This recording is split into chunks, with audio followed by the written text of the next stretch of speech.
नमस्कार दोस्तों, आप सभी को डिफेंस पिक के एक और नए वीडियो में स्वागत है।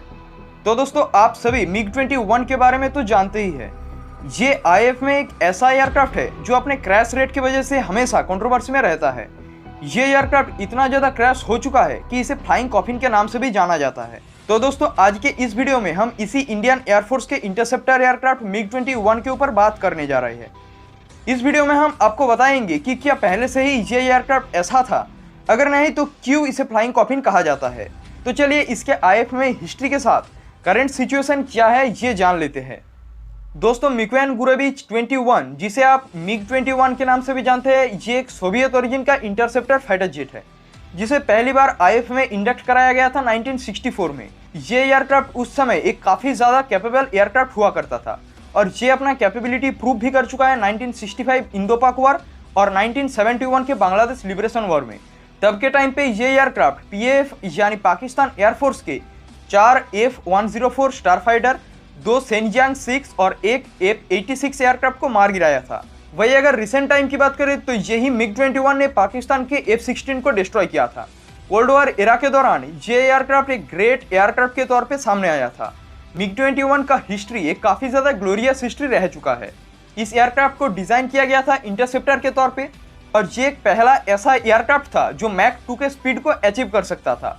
ये इतना ज़्यादा सुपीरियर एयरक्राफ्ट था कि कोल्ड वॉर एरा के दौरान सोवियत यूनियन इस एयरक्राफ्ट को लेकर काफ़ी ज़्यादा सेंसिटिव रहा करता था ताकि इसके टेक्नोलॉजी और कोई देश के हाथ ना लग जाए।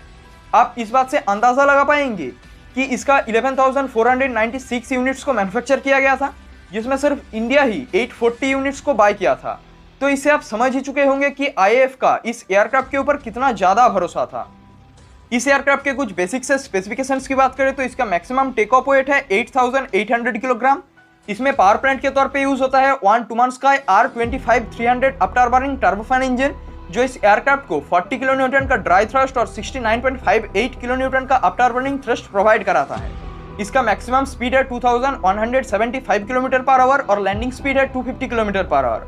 और यही लैंडिंग स्पीड इसका इतना ज़्यादा क्रैश होने का वजह बना, इसके ऊपर आगे चर्चा करेंगे। इस एयरक्राफ्ट का रेंज है सिर्फ 660 किलोमीटर और सर्विस सीलिंग है 17,500 मीटर।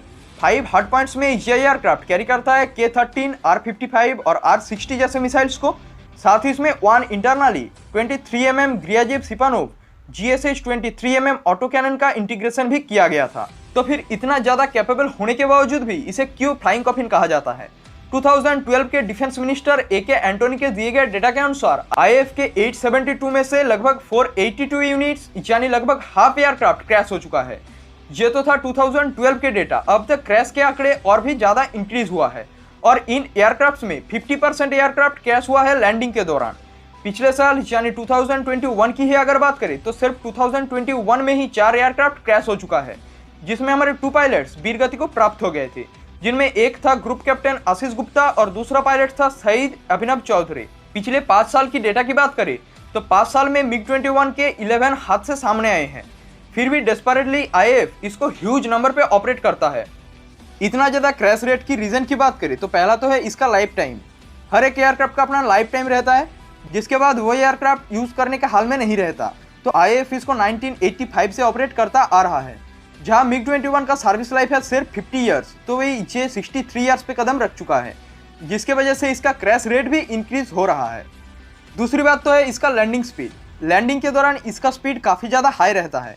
वही अगर इसके सिस्टम और एयरफ्रेम की बात करें तो ये एयरक्राफ्ट सोवियत एरा के टाइम पे मैन्युफैक्चर किया जाता था, जो फिलहाल करंट सिचुएशन के लिए आउटडेटेड है और इसका स्पेयर पार्ट्स भी अब मैन्युफैक्चर नहीं होता। मगर फिर भी कुछ साल पहले इस MiG-21 को MiG-21 बाइसन पे अपग्रेड किया गया था, मगर ये भी सफिशिएंट नहीं है करंट सिचुएशन और टाइम के लिए। और तीसरा कारण है इसका इजेक्शन सीट। काफ़ी बार इसका इजेक्शन सीट फॉल्टी निकल के सामने आया है। पायलट्स को क्रिटिकल सिचुएशंस के दौरान इसकी वजह से प्रॉब्लम्स का सामना भी करना पड़ता है। इसी इजेक्शन सीट के फेलियर के कारण ही हमारे अभिनव चौधरी शहीद हो चुके थे। तो आपके मन में ये क्वेश्चन तो जरूर आएगा कि अगर ये एयरक्राफ्ट इतना ज़्यादा आउटडेटेड है तो इसको रिटायर्ड या फेज आउट क्यों नहीं कर दिया जाता? तो इसका पहला कारण तो है स्क्वाड्रन स्ट्रेंथ। आईएएफ को एक फुल स्केल 2 फ्रंट वर्क करने के लिए चाहिए 42 स्क्वाड्रन ऑफ फाइटर जेट्स, मगर हमारे पास मौजूद है सिर्फ 32 स्क्वाड्रन ही। तो अगर हम इन MiG-21 को रिटायर कर देते हैं तो तब स्क्वाड्रन स्ट्रेंथ और भी घट जाएगा, जो कि आईएएफ के लिए कभी भी एक अच्छी बात साबित नहीं होगा। दूसरी बात है LCA तेजस प्रोग्राम का डिले होना। तेजस को डेवलप किया जा रहा था MiG-21 को रिप्लेस करने के लिए, मगर इस प्रोग्राम में डिले होता रहा क्योंकि एक एयरक्राफ्ट को जीरो से डेवलप करना इतना भी आसान नहीं होता। मगर अब कुछ पॉजिटिव साइन भी हमको देखने को मिल रहा है तेजस प्रोग्राम में। IAF फिलहाल तेजस मार्क 1 और मार्क 1A का 123 यूनिट्स को ऑपरेट करने जा रहा है, जो आगे चल के MiG-21 को रिप्लेस करेगा। तीसरा है इंपोर्टेड फाइटर जेट्स का एक्सपेंसिव होना। हम 1990 से ही प्लान कर रहे हैं कि इन MiG-21 को रिप्लेस कर दे। इसके लिए बाद में MMRCA प्रोग्राम को भी शुरू किया गया, मगर अभी भी इसके ऊपर कोई ऑफिशियल न्यूज़ नहीं आया। पहले इस एयरक्राफ्ट को फेज आउट करने का प्लान 2014-17 में ही कर लिया गया था, मगर बाद में डिले होके ये हुआ 2019 और अब फिर ये डिले होके आया है 2021-22 में। ये भी शायद डिले होगा। मेरी ओपिनियन की अगर बात करें तो IAF को जल्द से जल्द ही इन MiG-21 को रिटायर कर देना चाहिए और इनको इंडिजीनियसली डेवलप्ड तेजस से रिप्लेस कर देना उचित होगा, क्योंकि कुछ भी हो इन एयरक्राफ्टों से काफ़ी ज़्यादा कीमत हमारे ब्रेव सोल्जर्स की जान का कीमत होता है और हम ऐसे ही इनको नहीं खो सकते। आपका क्या ओपिनियन है बताइए हमें कमेंट करके, और अगर वीडियो पसंद आए तो लाइक और चैनल को सब्सक्राइब करें। साथ ही कमेंट बॉक्स में जय हिंद जरूर लिखें। स्वस्थ रहिए, जय हिंद।